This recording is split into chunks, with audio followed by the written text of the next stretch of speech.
Sayang, isa nga yan sa mga salitang nasabi na lamang ng mga fans ng Warriors matapos ang nakakahiyang pagkatalo dahil in just 7 seconds, bigla na lamang nabaliktad ang laro nila ng Oklahoma City Thunder. Sa isang foul ni Draymond Green, nangyari ang lahat ng pagkakamali. Panahon na nga ba upang gumawa na ng trade o panghahawakan pa rin man nila ngayon ang lineup nito? Aalamin na rin natin ang labanan ng utak at diskarte ni na LeBron James at Tyrese Haliburton. Sino nga bang lamang?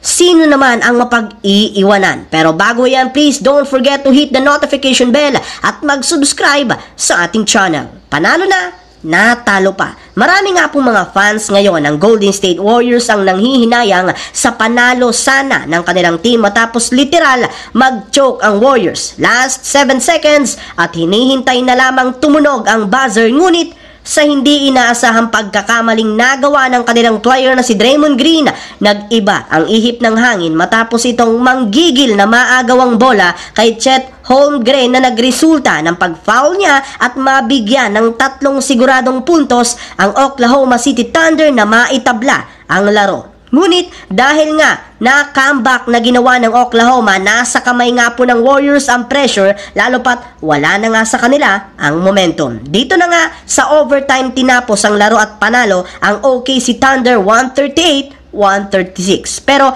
kahit man maganda ang nilaro dito ng Warriors, meron pa na naman silang problema na alam ng kanilang makalaban. Ito nga ay ang kakulangan ng big man. Isang big man na makakapagbigay sa kanila ng offensive rebound, malakas lalo sa points in paints. Lingid nga po sa kaalaman ng nakararami, lagi nga pong natatalo ang Warriors pagdating sa points in paints dahil sa kakulangan ng mga big man at rebounder. Ito rin naman ang resulta at nirereklamo na ni Stephen Curry sa kanilang front office na gumawa ng pagbabago sa kanilang team. Bagamat man wala pa sa mid-season tayo, kailangan nilang gumalaw at gawing bago sa mukha ng kalaban ang kanilang lineup. Sa kabilang dako sa labanan naman ng utak at diskarte ni na LeBron James at Tyrese Haliburton. Indiana Pacers versus Los Angeles Lakers NBA Cup of Finals. Bukas na nga ito mangyayari at isang laro kung saan sobrang excited ang mga fans sa Las Vegas at kahit man mga player desididong manalo dahil na rin sa premyo